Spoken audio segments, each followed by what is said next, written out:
Samsung монголчууд MGO Prime Fitness та бүгд энэ өдрийн мэндийг хүргэж байна. Тэгэхээр юуны төрөнд та бүхэн харж байгаа бах. Бичтгэгийн чанар бол сайжирсан байгаа. Та бүхэн бол харж байгаа бичтгэгийн өнгө, дүрс энэ төр бол сайжирсан байгаа. Яагаад вэ? Би саяхан та бүхэн мэдж байгаагаар бол би саяхан бол шинэ камер авч бичтгэгээс чанараа сайжруулъя гэж бол бодсон. Тэгэхээр энэ камераар бол би одоо их бичтгүүдээ бол энэ тэгээ Gmail бичтгүүдээ бас удахгүй Gmail нэгтгэхээр Gmail бичтгүүдээ бас энэ камераар хийх учраас Gmail бичтгүүдийн чанар бол сайжирна. Тэгээ мэдээж дууны чанарыг бас сайжруулж байгаа. Та бүхэн яг бол энд бол харж байгаа. Би бол микрофоноо зүйцсэн байгаа. Тэгэхээр дууны чанар бас сайн байна. Тэгээ зарим хүмүүс бол би бичлэгийнхаа ардаа бол ай явуулдаг. Тэгэхээр ай явуулахдаа та бүхэн микрофоноор одоо компьютерт микрофон залгаа микрофоноор залгаж сонсох юм бол хүмүүс болохоор аян сонсохдоо яриач нь сонсохдохгүй байна гэдэг. Тэгэхээр тэрийг бол би бол компьютерийн мэргэжлийн биш болохоор мэдэхгүй байна. Гэхдээ хэрэг өөрөө микрофоноор сонсохоо болоод тэгээд том диффузер юм уу компьютерийнхаа дуугаар сонсоод бичлэг бол зөв зүгээр сонсогдох байх гэж бодож байна. Тэгэхээр өнөөдрийн бичлэг бол жин асалтын зөвлөгөө 2 дугаар хэсгийг бол оруулъя гэж бодож байна. Тэгэхээр өнөөдрийн зөвлөгөө аюу жин асахтаа тасгалын хуваар ямар тасгалын хуваар байх ёстой вэ? Тасгалын хуваард өөрчлөлт оруулах уу? Яг ямар тасгалын хуваар хийх ёстой вэ гэдгийн тухай жоохон ерөнхийдөө бол ярьж дэлгэрэнгүй мэдээлэл өгье гэж бодож байна. Тэгээ энийг дайдамдуулж хэлэхэд бол одоо мэдээж бичгийн чанар бол сайжирсан компьютер чанар сайжрах камер алдсан байгаа. Тэгэхээр одоо би компьютероо сайжруулж магадгүй гэж бодож байна. Компьютер сайжруулах бодлоо байна. Тэгэхээр компьютерийг одоо бичлэг програм бичлэг хийж байгаа програм байгаа ч тэр програм миний одоо байгаа компьютер бол жоохон удаан байна. Тэгэхээр жоохон компьютероо сайжруулах арай жоохон хурдан компьютер бол авах бол бодлоо байна. Яг 100% бол шийдэг байна. Тэгэхээр тийм компьютер авах юм бол эргээд 7 хоногт бол хамаагүй илүү олон бичлэг бол гаргая гэж бодолтой байна. Гаргах бол бодолтой байна. Тэгэхээр одоо юуны төрөнд бол яг одоо сэдврүүгээ орцгоё. Хүний бие ер нь жингээ асуугаа ер нь ямар тасгалын хуваар хийвэл зүгээр вэ? Тасгалын хуваартай ямар өөрчлөлт оруулах вэ энэ тэрний тухай бол яг одоо ярих гэж бодож байна. Тэгэхээр юуны төрөнд хүн жингээ асууж байгаа ер нь хоёрхан зорилготой байдаг шүү дээ. Нэг нь болохоор өөхөө авах, өөхөө хайдуулах. Хоёр дахь нь болохоор хүн булчингаа бэрээ авч болт. Мэдээж булчингаа авч үзэж ийн гэдэг чинь бэрчээ авч үзэж ийн энэ хоёр бол нэг зүйл. Тэгэхээр жин асуултаа хүн хоёрхан зорилготой байдаг. Нэг нь болохоор өөхөө хайдуулах, өөхөө авдаг, хоёр дахь нь болохоор булчин бэрээ авч болт. Тэгэхээр энийг бол биднээс бол анхаарах хэрэгтэй. Ягаад гэвэл энэ бол биднээс чухал зүйл. Эндээ тааруулж биднээс тасгалын хуваараа яг эндээ тааруулж хийн штэ.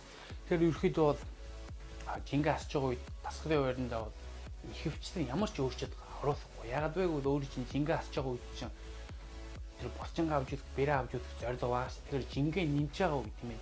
Үгүй бол жингээ асаагүй үед ямар тасгалын хуваар хийжсэн. Бас ямар жингээр үргэлжлүүлсэн яг тэр хിവэрээ хүрэх штэ. Мэдээж жин асууж байгаа үед өөрөө чинь бэрчин нэмэгдэнэ гэсэн ойлголт ерөөхдөө байхгүй.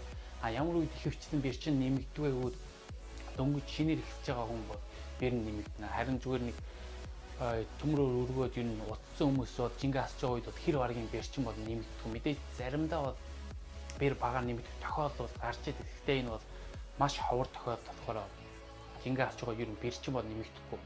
Тэгэхээр жингээ асууж байгаа үед өөрөө яг тэр жингээ нэмж байгаа үед ямар жингээр өргөжчихсэн хийж шахажсэн яг тэр хөвөндөө байх хичээх хэрэгтэй. Мэдээж жинчин асагдах өөрийн чинь жингээ асууж байгаа үед өөрийн чинь энерги чинь одоо илүү бага байна, илүү ядар байна. Тэгэхээр өөрийн чинь бэрчин бол тодорхой хэмжээгээр буун. Бас ерөөхдөө жингээ асууж байгаа үед тодорхой хэмжээний бол булчин бол алдагдана. Энэ бол заавал алдагдана. Харин өөрөө ямар хоолны нийгэм байрсан, хоолны нийгэм хэр сайн байрсан, бас өөрөө тасгалын хуваараа хэр зөв хэр сайн хийснээс хамаарч хэр их булчин алдагдах, хэр бага булчин алдах чинь бол тодорхой. Тэгэхээр жингээ асууж байгаа үед өөрөө тасгалын хуваараа жингээ нэмж байгаа үед яг адилхан байрган тэгээ аль болох яг жингээ нэмж байгаа үед гоо энгийн жингээ асаагаа үед ямар жингээр өргөжсөн аль болох тэр жингээрээ өргөхийг хичээх хэрэгтэй. Тэгэхээр тасгалын хуваарьнд бол ямар ч өөрчлөлт оруулах. Харин түрүүний хэлснээр бол жингээ асууж байгаа үед хүн ядруу байж штэ илүү бага энергитэй байна. Ягаад вэ гэвэл хүний бие чинь нэгсэндээ 2 давхар ажиллаж чинь гэсэн үг штэ. Зөвхөн өөрөө өдөр тутмын хөдөлгөөн хийхэд чинь жинчээ ажиллаж чинь би хүний би чи ажиллаж байна. Бас өөрхийн өөхөө юм уу булчингаа шатааж калори болгож хайлуулах гэж давхар зэрэг ажиллаж шээ. Тэгэхээр хүн илүү ядар байна гэсэн үг. Тэгэхээр мэдээж илүү ядар байхаар чинь жимд бол илүү бага энергитэй байна гэсэн үг шүү дээ. Тэгэхээр хүн ер нь өөрхийн биеийг сонсох хэрэгтэй. Өөрийн хүний бие чинь ер нь өөр чинь их юм хэлнэ л дээ. Өөрөө биеийг сонсох хэрэгтэй. Хэрв өөрөө яг энгийн жингээ нэмж байгаа үед ямар өргөжсэн тэр хэмжээндээ яг одоо жишээлбэл жингээ нэмж байгаа үед өөрөө цээж хийхдээ цээжиндээ нэг хийхдээ ер нь 4 төрлийн тасгал хийжсэн гэж бодъё. 4 юм 5.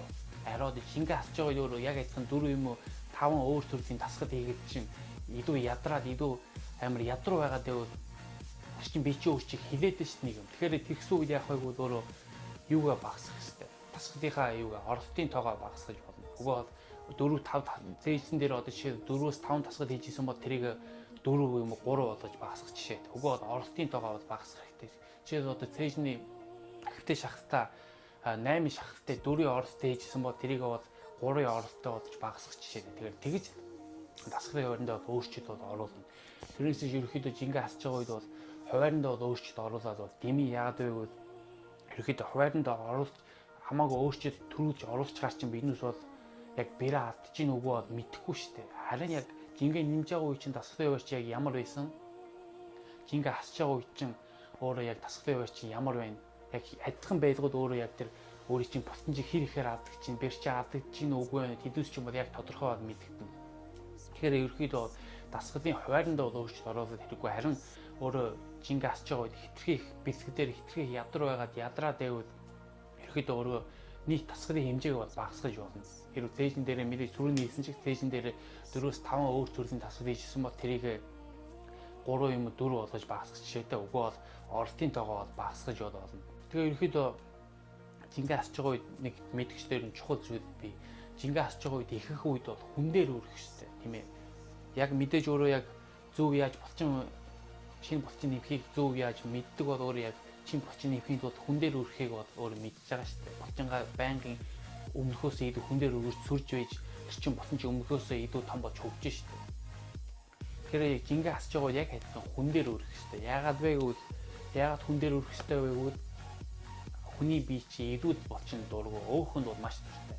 Хүний бие илүүд булчин бол ерөөсөө дургу өөхөнд бол маш дуртай. Тэгэхээр та бүхэн бодож иж магадгүй яагаад өөхөнд дуртай яагаад илүүд булчин дургу вэ гэвэл та бүхэн ер нь хүний зорилгыг мэдэх хэрэгтэй. Хүний биеийн зорилгыг ер нь ойлгох хэрэгтэй. Тэгэхээр хүний биеийн зорилго чи юу вэ гэвэл хүний биеийн зорилго чи ер нь амьд үлдэх хэрэгтэй. Ямар ч аргаас хамаагүй өөрхийн бие аварч амьд үлдэх. Тэгэхээр одоо жишээлбэл дээр үед чинь нэмээ дээр үед чулуу хүний үед чинь биндүүс хүний бие чи ер нь чулуу хүний үеэс ер нь ялгаагүй байгаа ш. Дээр үед чинь чулуу хүний үеэс чи хүний бие чи ер нь нэг хоол идчихэж ш. Нэг аягаад хоол идчихтэй гэж бодъё. Тэгээд дараагийн удаа хоол хизээ олох бол мэдэхгүй ш.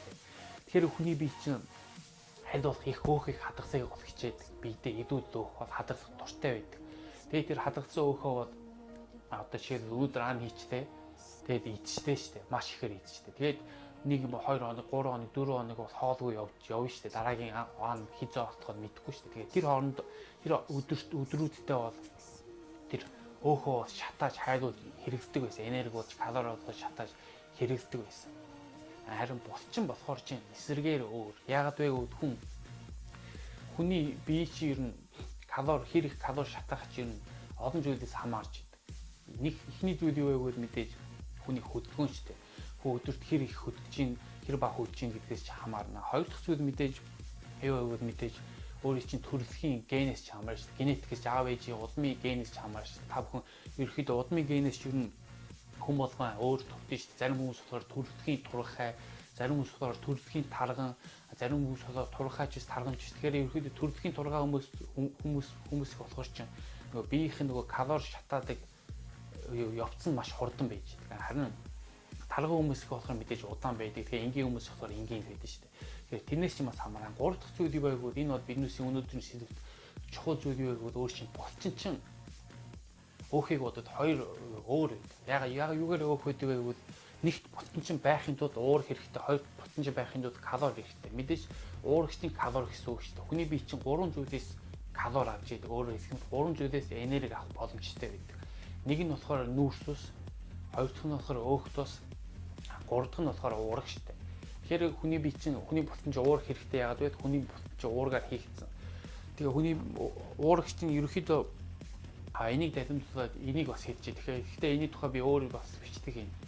Өөх бол энерги бол болж болно. Өөх бол нүүрс ус болж болно. Нүүрс ус өөх болж бас болно. Хүн нүүрс усыг өөх болж биедээ хадгалах боломжтой. Уурыг бас өөх боломжтой. Хүн хэтрих уурыг идвэл тэр ботондоо уурга хүн болчиндаа өгөөд илүүд уургийг чинь нэг бол энерги бодлож хэрэглэн хоёр болохоор өөрийн чинь бие чинь илүүд өөх болж хадгалагдана. Харин нүүрс ус хизээш уурга болох боломжгүй. Өөхтөөс хизээш уурга болох боломжгүй. Зөвхөн уурагч нь уурга болно. Харин уурагч нь болохоор ч өөх болох боломжтой. Уурагч нь болохоор нүүрс ус болох боломжтой. Харин өөх нүүрс ус хоёр бол хизээш уурга болох боломжгүй. Тэгэхээр хүмүүс ерөөхдөө энэ тухайс буруу ойлголттой байдаг. Тэр юу вэ гэвэл өөхөө хайлуулж нэгсэнд өөхөө булчин болгоно гэж ярьж байна. Тэгэхээр өөх чинь булчин болоход боломжгүй. Яагаад вэ гэвэл өөх чинь өөхөр хийгдсэн. Уургаар бол хийгдэг. Зөвхөн уурагчинд булчин болох боломжтой. Тэгэхээр одоо ерөөхдөө сэдвүүрээ буцаад орё. Тэгэхээр уургийн тухай ярьж ирсэн. Хүний булчин чинь бол уурах хэрэгтэй. Хүн булчингаа хадгалж үлдэхийн тулд хүний булчин чинь уурах хэрэгтэй.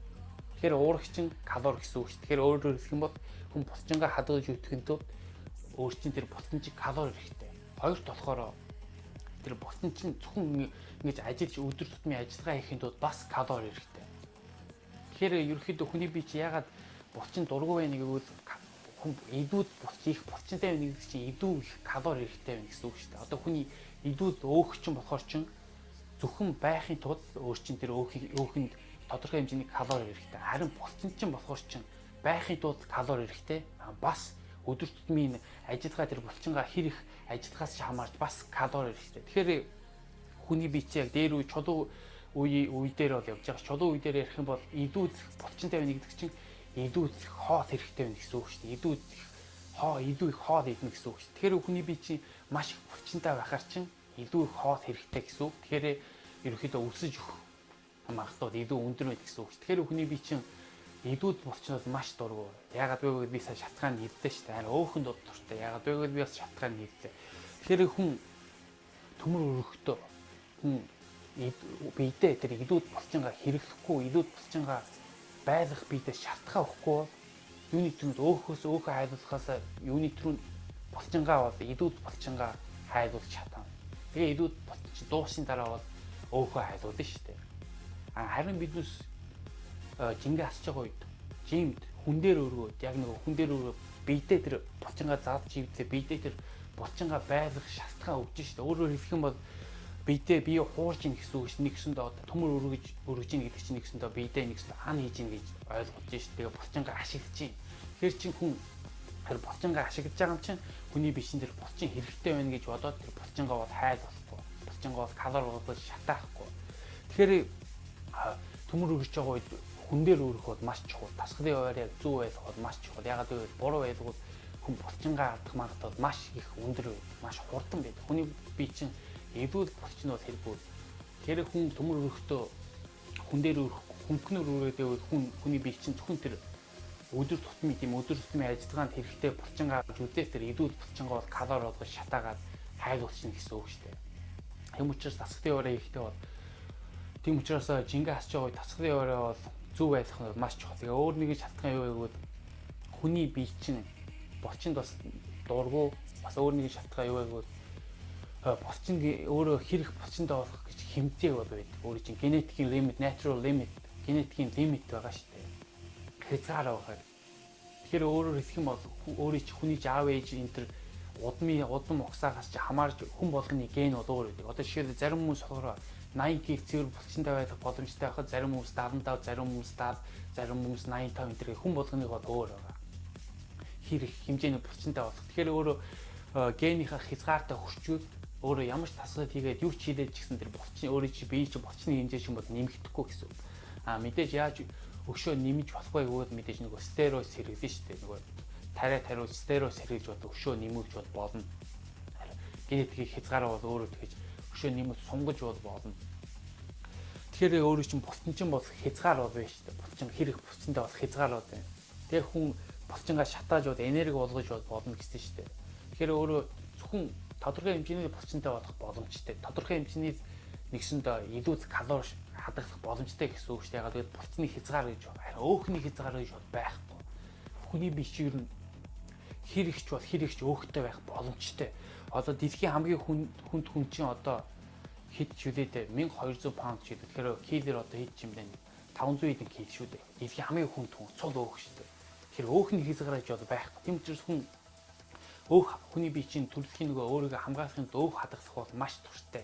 Ягдгүй өөхөнд хэр их өөхтэй байх өөхтэй байх боломжтой байх хүний бие чинь хязгаар бол байхгүй. Тэгэхээр хүн амьд үтгийн тулд аль болох их өөх хадгалахыг бол хичээдэг. Тэгэхээр өөхөнд турштай илүүд булчинд дургу. Тэгэхээр яагаад хүн тасгалын хуваараа яг хүн дээр үргэлжтэйг одоо ийм шалтгаан бол биш шүү дээ. Тэгэхээр ерөөхдөө санийхыг бол тоомчилж шилжихэд бол жингээ асч байгаа юу тасгалын хуваараа яг жингээ нэмжсэн үед яг ямар байсан яг тэр хэвэндээ байлган тэгээд жингээ асч байгаа үед өөр шин гол зорилго чинь булчин бэрээ авч үлдэх өөхөө хайлуулах. Тэгээ яаж булчин бэрээ авч үлдэх вэ гэвэл өөрөө яг ямар хүн дээр ямар жингээр өргөжсэн яг тэр хэмжээгээр яг өрхийг бол хичээх хэрэгтэй. За зовлосоо тэгээ өнөөдрийн бичлэгийг бол үгээр дуусгая гэж бодож байна. Тэгээд ерөөхдөө одоо би бичлэгийнхаа дүрсний чанарыг бол сайжруулчихлаа. Тэгээд дууны чанарыг бас сайжруулчихлаа. Тэгээ одоо одохгүй шинэ компьютер авчвал тэгээ олон бичлэг бол хурдан гарах бол боломжтой болно. Тэгээ одоо ерөөхдөө бол бас бичлэгнийхаа яриан дээр бас жоохон анхаар гэж бодож мэдээж банкын олон бичлэг гаргаад явах тусам ер нь сайжраад байна. Тэгээ ерөөхдөө би бичлэгээ хийхдээ ер нь шууд толгооноосоо бод ярьдаг. Та бэлтгэсэн цаасмаас бол байхгүй. Тийм учраас энэ бичлэг бол амар зэгцтэй бод яг ярианы сэдвүүд бол яг 100% зэгцтэй бод биш байж магадгүй. Гэхдээ ерөөхдөө бол баг энэ дээр анхаарал ер нь энийг сайжруулах бол бодлоо байгаа. Тэгэхээр одоо жимиг бол хүлээгээд онгоож өгөхгүй байна. Одоо туу удахгүй онгоох хэрэгтэй. Би та бүхнээс ялгааг бас тэр жимиг онгоох бол тийсээ одоо хүлээж байна. Тэгээ жимийн бичлэгүүдийг гаргахыг бол бас хүлээж байна. Тэгээ ерөөхдөө бол одоо MG Private Fitness page бол хөгжөөд байна. Тэгээ маш сайн хөгжиж томорх болно. Ягаад гэвэл би одоо жингээ асж байгаа. Тэгэхээр миний яг өөхөн доор нуугдсан одоо би булчин энэ рүү гарч ирнэ гэсэн үг. Тэгэхээр миний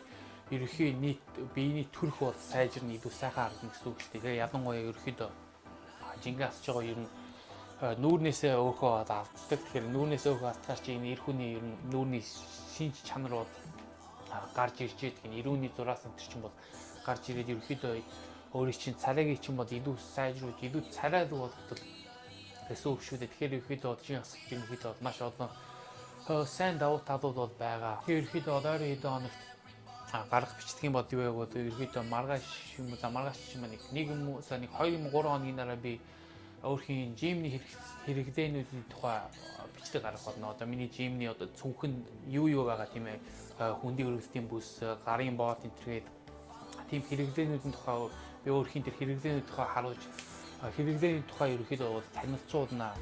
Тэрээр бас би одоо жин асуултан дээр өдөрт юу хийж байгаагаа бас харуулах бичлэг бас оруулах. Тэгээ ерөөхдөө жин асуултандаа ер нь би та бүхэн ер нь хоолны ялгаануудыг өгөх. Ягаад вэ гэвэл калори чинь хоёр төрлийн калори болоо хүмүүс бол энийг мэдэхгүй байх гэж үзэж байна. Хоёр төр нэг нь болохоор ямар төрөл вэ гэвэл хоосон калори гэж байна. Калорийн бүлт хоосон калори гэж байна. Нөгөөд нь болохоор digested калори гэж байна. Тэгэхээр энэний тухай би бас бичлэг оруулах бодно. Хоосон калори гэж юу хэлэх вэ? Digested калори гэж юу хэлэх вэ? Тэгээ яагаад хоосон калори идэх вэ? Яагаад digested калори идэх вэ? Тэгээ тэрний тухай тусгай бас бичлэг бол оруулах бодно. Хэрэв мартахгүй байна шүү дээ. Тийм учраас мартаж байвал та бүхэн бас сануулж бас хилээрээ. Тэгээд одоохондоо бол ерөөхдөө зөндөө хүмүүс мессежээр, хоёрын мессежээр асуусан байна. Асуулт хариултын 2 дугаар хэсгийг бас гаргах бодлого байна. Тэгэхээр өнөөдрийн бичлэг үзсэн та бүхэнд маш их баярлалаа гэж хэлье. Тэгээд та бүхэн энэ үрт үзсэн бод намайг бол маш сайн дэмждэг хүмүүс байна. Тэгээд баярлалаа гэж хэлье. Тэгээд энэ үрт үзэж байгаа бол та бүхэн Монгол агуу гээд comment section дээр бичээрэй. Тэгээд ерөөхдөө энэ үрт үзээгүй хүмүүс болохоор ойлгохгүй одоо энэ юу Монгол агуу юу гэж бичдэг юм бэ? ойлгох гайх болно. Тиймээс энэ үрт үзэж байгаа бол Монгол агуу гээд comment section дээр бичээрэй. Тэгээд өнөөдрийн бичлэгийг үзсэнд маш их баярлалаа. Тэгээд дараагийн бичлэгээр уулзлаа. Түр баяртай заа болоо.